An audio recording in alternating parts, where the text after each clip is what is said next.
5 సంవత్సరాలు జరిగిన నష్టం 30 సంవత్సరాలు రాష్ట్రం వెనుకబడిపోయింది.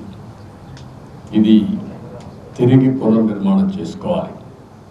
భగవంతుడు ఆ శక్తి తెలుగుదేశానికి ఇచ్చాడు. అందుకే నేను ఎక్కడ రాగద్వేషాలు లేవు. అదే సమయంలో ప్రజలు కూడా కోరుతున్నాం, ఓట్లు వేసాం, మా బాధ్యత అయిపోయిందని కాకుండా అనునిత్యం మమ్మల్ని నడిపించండి, ఆశీర్వదించండి, ప్రభుత్వంలో భాగస్వాములు కండి. అప్పుడే ఈ చైతన్యంతో ఈరోజు నాకు చాలాసార్లు మీకు చెప్పాను, 2047కి భారతదేశం ప్రపంచంలో నెంబర్ 1 ఆర్ నెంబర్ 2లో ఉంటుంది. అదే సమయంలో ప్రపంచంలోనే భారతీయులు నెంబర్ 1 స్థానంలో ఉంటారు. ఇప్పుడు వాళ్ళు ఉండేది global citizens. Highest per capital income వాళ్ళకే వస్తుంది. ఏ దేశానికి పోయినా, అమెరికాకు పోయినా, ఆస్ట్రేలియాకు పోయినా, ఆఫ్రికాకు పోయినా, స్విట్జర్లాండ్కి పోయినా, ఎక్కడైనా ఒక పాష్ లొకాలిటీ ఉంటే అక్కడికి పోతే అక్కడ ఇండియన్ ఉంటాడు, అందులో 30% తెలుగు వాళ్ళు ఉంటారు. అంటే ఎన్నేళ్ళు, 20 సంవత్సరాలు 25 ఏళ్ళు సాధించాం. ఇది సాధించామంటే ఆ రోజు భారతదేశంలో ఆర్థిక సంస్కరణలు వచ్చిన తర్వాత టెక్నాలజీని అందిపుచ్చుకున్నాం, ఐటీని అందిపుచ్చుకున్నాం.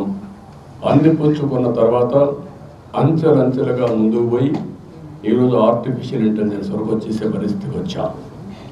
భారతీయులు మనది బెస్ట్ ఆంటర్ప్రినర్స్గా తయారయ్యారు.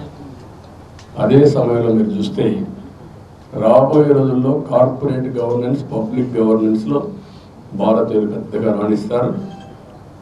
సర్వీస్ ఎకానమీలో భారతీయుల యొక్క సేవలు ప్రపంచానికి అవసరం.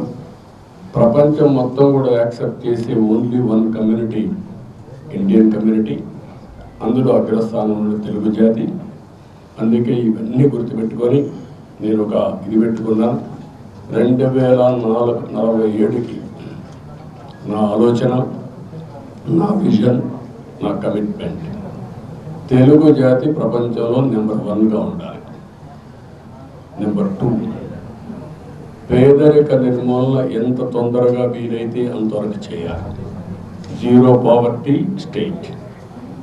ఆంధ్రప్రదేశ్ రాష్ట్రం నెంబర్ 1 రాష్ట్రంగా ఉండాలి. తెలంగాణ రాష్ట్రం కూడా బాగుండాలి. నేను తెలుగు జాతికి పెద్దగా ఉంటాను తప్ప ఒక 50%, 30% కాదు. ఫస్ట్ నేను చెప్పాను.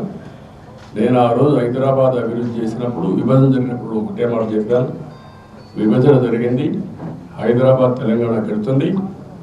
మళ్ళీ నేను కష్టపడి మళ్ళీ ఒక నగరాల నిర్మాణం చేయడమే కాకుండా ఆంధ్రప్రదేశ్ని అభివృద్ధి చేసి రుణం తీర్చుకుంటాను వచ్చాను. అదే స్ఫూర్తితో అమరావతి, పోలవరం ఈ 2 ప్రారంభించాను. కానీ దురదృష్టం 2 కూడా ఈరోజు పడకేసే పరిస్థితికి వచ్చాయి. అమరావతి విధ్వంసం పాలైంది. పోలవరం ప్రతి ఎకరాకు నీళ్లు ఇవ్వవలసిన జీవనాడి గోదావరిలో కలిపేసే పరిస్థితికి వచ్చారు. ఈ 2 కూడా మళ్ళా సెట్ చేసుకోవాల్సిన అవసరం ఉంది. ఏదైతే హైదరాబాద్ నగరం వల్ల తెలంగాణకు ఈరోజు హైయెస్ట్ పర్ క్యాపిటల్ ఇన్కమ్ కానీ మెరుగైన ఆదాయం వచ్చే పరిస్థితి వచ్చింది. అలాంటి ఎకో సిస్టమ్ క్రియేట్ చేసి మళ్ళీ ఆంధ్రప్రదేశ్ బాగు చేసుకుందాం.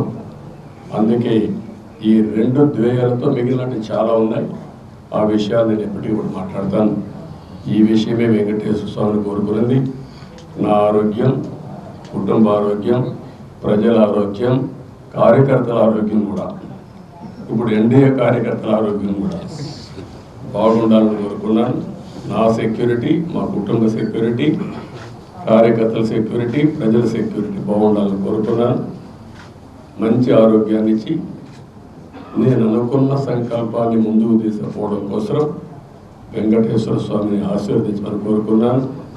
వెంకటేశ్వర స్వామి, తిరుమల తిరుపతి దేవస్థానం ఒక విషయం కూడా గుర్తుపెట్టుకోవాలి. తిరుమల ఒక పవిత్రమైన దివ్యక్షేత్రం. ఈ పవిత్రమైన దివ్యక్షేత్రాన్ని అపవిత్రం చేయడం భావ్యం కాదు.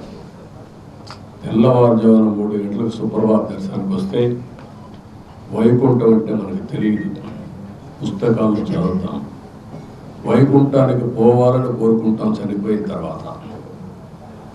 ఆ సమయంలో ఇక్కడికి వచ్చి వెంకటేశ్వర స్వామి దర్శనం చేసుకుంటే వైకుంఠంలో ఉన్న అనుభూతి మీకు కలుగుతుంది.